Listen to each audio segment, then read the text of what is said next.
मशरिक़ वस्ता में जिस तरह से तनाव है या मशरिक़ वस्ता के हालात को लेकर अब सऊदी अरब से बहुत बड़ी खबर आ रही है। जी हां, जिस तरह से इजराइल और फिलिस्तीन के दरमियान या इजराइल और हमास के दरमियान हमेशा से एक बड़ा तनाज़ा रहा है, अब इसी तनाज़े को लेकर सऊदी अरब में एक बहुत बड़ी बैठक हुई है और सऊदी अरब ने इजराइल और फिलिस्तीन के दरमियान दो रियासती हल पर एक तरह से हामी भरी है। जी हां, यह बड़ी खबर आ रही है, इस वक्त की बड़ी खबर है, जहां फिलिस्तीन के दो रियासती हल पर रियाज में बहुत बड़ा इजलास हुआ है, बाकायदा एक समिट हुई है और इस पर आपको बता दें कि दो रियासती हल पर सऊदी अरब ने अब हामी भरी है, क्योंकि फिलिस्तीन और इजराइल का मसला बहुत पुराना मसला है और आप देखिए कि फिलिस्तीन और इजराइल के दरमियान इस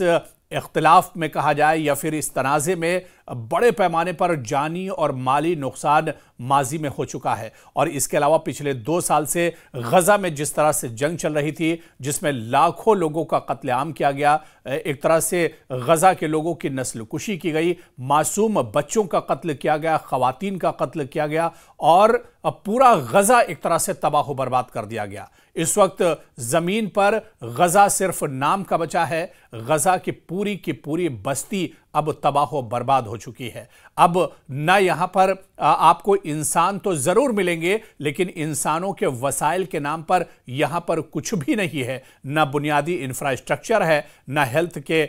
हेल्थ और इसके अलावा दवाएं हैं, न तो यहां पर खाने पीने की चीजें हैं और ना ही सर छुपाने के लिए यहां पर छत है। यानी गजा तो है, लेकिन गजा में वसाइल पूरे तौर से खत्म हो गए हैं, क्योंकि जिस तरह से बम और बारूद यहां पर इजराइल ने बरसाया है, इसे तारीख हमेशा एक तरह से याद रखेगी, इस सफाकी को और इस जालिमाना कार्रवाई को। तो बहुत बड़े पैमाने पर आप देखिए कि इस तनाज़े के बीच में, यानी जो तनाज़ा इजराइल और फिलिस्तीन के दरमियान है, इसमें बहुत बड़े पैमाने पर जानी और माली नुकसान हुआ है। लेकिन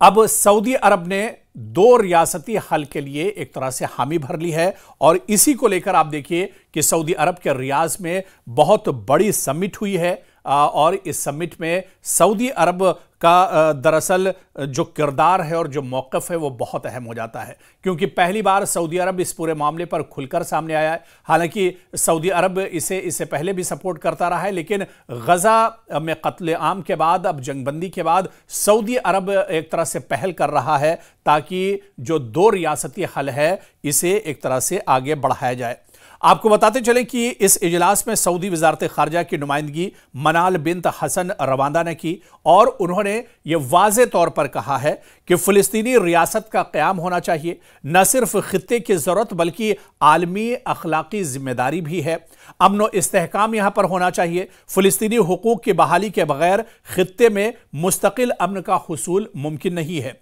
आलमी तरजीह भी यहाँ पर है, जिस तरह से सऊदी अरब चाहता है कि दुनिया फ़िलिस्तीनी रियासत के क़याम को सिर्फ सियासी मुतालबा नहीं बल्कि आलमी अमन और सलामती का बुनियादी सुतून एक तरह से समझे। और इस मौक़िफ़ से एक तरह से वाज़ेह है कि सऊदी क़यादत फ़िलिस्तीनी रियासत के क़याम को अपनी खारजा पॉलिसी का मरकज़ी उसूल तस्वुर करती है। दरअसल रियाज में जो समिट हुई है, जो पूरा इजलास हुआ है, अगर इसके मकासद को देखा जाए कि इस इजलास का दरअसल बुनियादी एजेंडा क्या था, क्योंकि इस इजलास का जो बुनियादी एजेंडा था वो यही था कि एक जामे वर्क प्रोग्राम तैयार किया जाए दो रियासती हल को लेकर, फ़िलिस्तीनी रियासत के क़याम की अमली तौर पर एक तरह से तैयारी की जाए, मशरिक़ी यरूशलेम को दारुल हुकूमत तस्लीम किया जाए, खित्ते की तमाम अक़वाम के लिए मुश्तरका सिक्योरिटी का निज़ाम किया जाए, फ़िलिस्तीनी माशी बहरान के हल के लिए फ़ौरी इमदाद एक तरह से की जाए। और ये इजलास जो है, इसे जो माहिरीन हैं, जो एक्सपर्ट्स हैं, जो जानकार हैं, वो दरअसल इस इजलास को प्रैक्टिकल डिप्लोमेसी की जानिब एक बड़े कदम के तौर पर दरअसल इसे देखा जा रहा है, क्योंकि ये मसला कहीं ना कहीं इक़्तिसादी मसले से भी जुड़ा हुआ है और फ़िलिस्तीन में जिस तरह से हालात हैं। और आप देखिए कि जिस तरह से इजराइल ने वहां पर नाकाबंदी करके रखी, सिर्फ गजा में ही इजराइल ने नाकाबंदी करके नहीं रखी, बल्कि आप देखिए कि फिलिस्तीन का जो इलाका है, खासतौर से मगरिबी किनारे की बात करें, वेस्ट बैंक की बात करें, इन इलाकों पर भी पूरे तौर से इजराइल का कब्जा है। बैतुल मुकद्दस का ये जो पूरा इलाका आता है, बैतलहम की बात करें, ये जो पूरे इलाके आते हैं, ये दरअसल इजराइल के कंट्रोल में है। और यहां पर जो बंदिशें पूरे तौर से लगी हुई हैं, ना तो आप बगैर इजाजत खाने पीने की चीज ले जा सकते हैं, ना ही कोई इमदादी अशिया यहां पर आप लेकर जा सकते हैं, और यहां तक कि आप यहां पर बगैर यहूदियों की इजाजत के आप इबादत भी नहीं कर सकते हैं। और मस्जिद बैतुल मुकद्दस जो मुसलमानों के लिए बहुत मुकद्दस है और क़िबला अव्वल है, यहां पर भी आप देखिए कि अगर आपको इबादत करनी है या आपके अगर त्योहार और मुकद्दस अय्याम आते हैं, रमज़ान का महीना हो, उन अय्याम में भी यहां पर आपको बगैर इजाज़त के नहीं जा सकते हैं। और इस पूरे इलाके पर इजराइल का और आईडीएफ का एक तरह से कब्जा है। तो कहीं ना कहीं सऊदी अरब अब यह चाहता है कि खून खराबा बहुत हो चुका है, यह मसला दरअसल बहुत पुराना हो चुका है और अब मसले का हल होना चाहिए। और इसी वजह से दो रियासती हल के मसले पर एक तरह से अब सऊदी अरब लगातार बात कर रहा है, और इसी मसले को लेकर रियाज में यह दरअसल बड़ी समिट हुई थी। आप देखिए कि इस बैनुल-अक़वामी समिट में बैनुल-अक़वामी शराकतदारी पर भी बातचीत हुई है। इस इजलास की अहमियत इस वजह से भी बढ़ जाती है कि यूरोपीय यूनियन और नॉर्वे शरीक सदारत के तौर पर इस बैठक में, जो रियाज में बैठक हुई, इसमें मौजूद थे। मुतादिद ममालिक, आलमी और इलाकाई तंजीमों ने भी इसमें शिरकत की थी। इससे जाहिर होता है कि दो रियासती हल अब सिर्फ अरब दुनिया ही का नहीं, बल्कि आलमी इत्तेफाक राय का मसला लगातार बनता जा रहा है। दरअसल कई ममालिक ये चाहते हैं कि दो रियासती हल निकाला जाए, यानी अब इन्हें दो रियासतों में एक तरह से बांटा जाए। एक फिलिस्तीन हो, हालांकि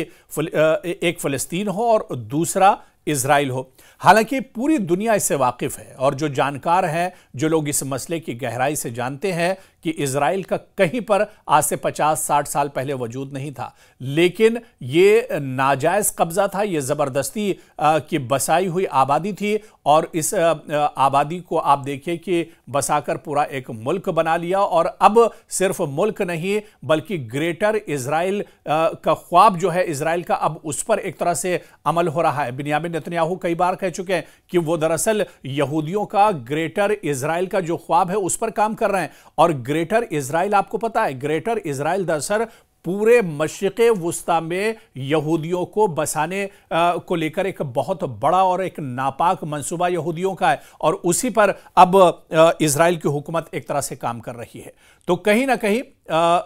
दरअसल इस जो यहूदियों का मंसूबा है, इसे रोका जाए, और इस हंगामे को, इस लड़ाई को, इस इख्तिलाफ को, और जो कत्लेआम माजी में होता रहा है, क्योंकि इजराइल दरअसल जंगी पैमाने पर बात करें, असलहे के तौर से बात करें, टेक्नोलॉजी के तौर से बात करें, जदीद टेक्नोलॉजी की बात करें, इजराइल बहुत ज्यादा मजबूत है, और उसके पीछे उसकी पुश्तपनाही अमेरिका करता है। तो ऐसे में इजराइल लगातार कत्लेआम करता है, दूसरी तरफ बेगुनाह फिलिस्तीनी है जिनका कत्लेआम लगातार होता रहता है। इसी वजह से सऊदी अरब चाहता है कि दो रियासती हल निकलना चाहिए। यह दरअसल वक्त का तकाजा है, खून खराबा बहुत हो चुका है। दो रियासती हल में, यानी एक रियासत यहूदियों की और इजराइल की होनी चाहिए, उन्हें वहां तक पाबंद कर देना चाहिए, और एक रियासत फिलिस्तीन की होनी चाहिए, ताकि फिलिस्तीन आराम से, पीसफुल तरीके से, पुरअमन तरीके से अपनी जिंदगी गुजार सके। और पिछले 50 सालों से जो जंगो जदल में उनकी जिंदगी गुजर रही है, अब उससे उन्हें बाहर आना चाहिए। तो सऊदी अरब के रियाज में दो रियासती हल को लेकर बहुत बड़ी बैठक हुई है, लेकिन इस बैठक के असरात क्या कुछ होंगे, क्या आने वाले दिनों में इसका कोई फायदा होगा, क्या इसका कोई असर पूरी दुनिया पर और जो सुपर पावर हैं उन पर होगा, क्या इजराइल इसे मानने के लिए आसानी से तैयार हो जाएगा, यह देखना भी बहुत अहम होगा।